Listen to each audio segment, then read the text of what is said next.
মুখ্যমন্ত্রী ডক্টর হিমন্ত বিশ্ব শর্মা গতকাল ডিব্রুগড়ে আসাম চিকিৎসা মহাবিদ্যালয় ও হাসপাতালের অন্তর্গত সিটি হাসপাতালের ভিত্তিপ্রস্তর স্থাপন করেন। বিশ্বব্যাংকের সাহায্যে অ্যাসিস্ট প্রকল্পের অধীনে 206 কোটি টাকা ব্যয় সাপেক্ষে এই হাসপাতাল নির্মাণ করা হবে। এ উপলক্ষে আয়োজিত অনুষ্ঠানে কেন্দ্রীয় মন্ত্রী সর্বানন্দ সোনোয়াল, চিকিৎসা, শিক্ষা ও গবেষণা বিভাগের মন্ত্রী প্রশান্ত ফুকন, শিল্প বাণিজ্য বিভাগের মন্ত্রী বিমল বড়া প্রমুখ উপস্থিত ছিলেন। এই হাসপাতালে মাল্টি স্পেশালিটি ও অন্যান্য অত্যাধুনিক সুযোগ সুবিধাও থাকবে। মুখ্যমন্ত্রী ডক্টর হিমন্ত বিশ্ব শর্মা দেশের 5টি উন্নত রাজ্যের মধ্যে আসামকে প্রতিষ্ঠিত করার যে স্বপ্ন দেখেছেন, সেই স্বপ্নকে বাস্তবায়িত করতে কাজ করে যাব। রাজ্যসভা সাংসদ হিসেবে নির্বাচিত হওয়ার পর গতকাল প্রথম শিলচর পৌঁছে কনাথ পুরকায়স্থ সাংবাদিকদের সঙ্গে কথা বলতে গিয়ে একথা জানান। এছাড়া ইস্ট ওয়েস্ট করিডোরের অসম্পূর্ণ কাজ আগামী বছরের মধ্যে শেষ করা সহ করিডোরকে যাতায়াতের উপযোগী করে তুলতে সাংসদ শ্রী পুরকায়স্থ সচেষ্ট থাকবেন বলে উল্লেখ করেন। সাংসদ শ্রী পুরকায়স্থ আরও জানান যে 5 গ্রাম থেকে বড়াপানি পর্যন্ত এক্সপ্রেসওয়ের নির্মাণ কাজের অগ্রগতিরও তিনি প্রতিনিয়ত পর্যবেক্ষণ করা সহ দৃষ্টি রেখে যাবেন। সমগ্র দেশের সঙ্গে বরাক উপত্যকার 3 জেলায়ও আগামী 21শে জুন বিভিন্ন কার্যসূচির মধ্য দিয়ে আন্তর্জাতিক যোগ দিবস পালনের প্রস্তুতি অব্যাহত রয়েছে। কাছাড় জেলা প্রশাসন, জেলা স্বাস্থ্য সমিতি ও শিবদুর্গা ক্লাবের যৌথ উদ্যোগে আগামীকাল শিলচর গান্ধী ভবনে যোগ প্রতিযোগিতা অনুষ্ঠিত হবে। শ্রীভূমি জেলা প্রশাসনের উদ্যোগে আগামী 21শে জুন আন্তর্জাতিক যোগ দিবস পালন উপলক্ষে ইতিমধ্যেই একটি প্রস্তুতি সভা অনুষ্ঠিত হয়েছে। অতিরিক্ত জেলা আয়ুক্ত উদয়শঙ্কর দত্তের পৌরোহিত্যে আয়োজিত সভায় এবছর যোগ দিবসের কেন্দ্রীয় অনুষ্ঠান শ্রীভূমি ইন্ডোর স্টেডিয়ামে করার সিদ্ধান্ত হয়। এছাড়া এবছর আন্তর্জাতিক যোগ দিবস উপলক্ষে আজ জেলা গ্রন্থাগার প্রেক্ষাগৃহে 4টি বিভাগকে নিয়ে যোগ প্রতিযোগিতা অনুষ্ঠিত হবে।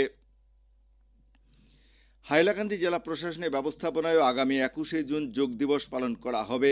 এই উপলক্ষে অতিরিক্ত আয়ুক্ত লাইরহলু খেন্তের পৌরোহিত্যে সম্প্রতি জেলা আয়ুক্তের কার্যালয় সভাকক্ষে একটি প্রস্তুতি সভা অনুষ্ঠিত হয়েছে। সভায় এবছর যোগ দিবসের কেন্দ্রীয় অনুষ্ঠান টাউন হলে করার সিদ্ধান্ত হয়।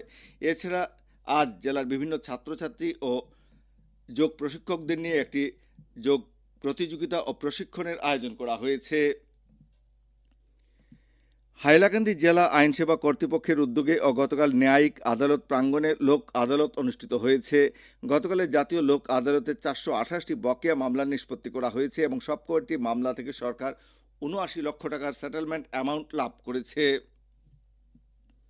শিলচরের চৌধুরী আই হসপিটালের উদ্যোগে আজ মাছুঘাটের হাতিলুমা প্রাথমিক বিদ্যালয়ে বিনামূল্যে চক্ষু পরীক্ষা শিবির অনুষ্ঠিত হবে।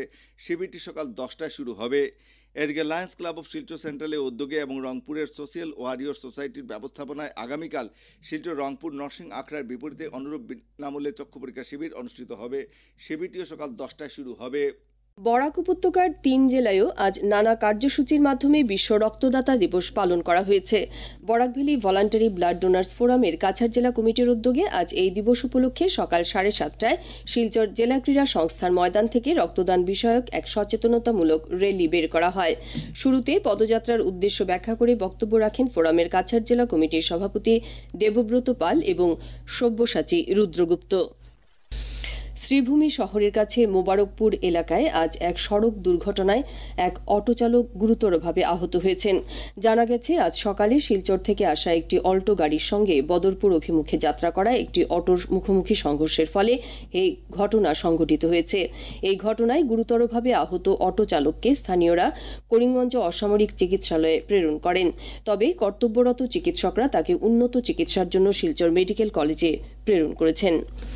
লায়ন্স ক্লাব অফ লালার উদ্যোগে আজ লালা কলেজ রোডের লায়ন্স ভিশন সেন্টারে বিনামূল্যে এক চক্ষু পরীক্ষা শিবির অনুষ্ঠিত হয়েছে। শিবিরে 50 জনেরও বেশি রোগীর চক্ষু পরীক্ষা করা হয়।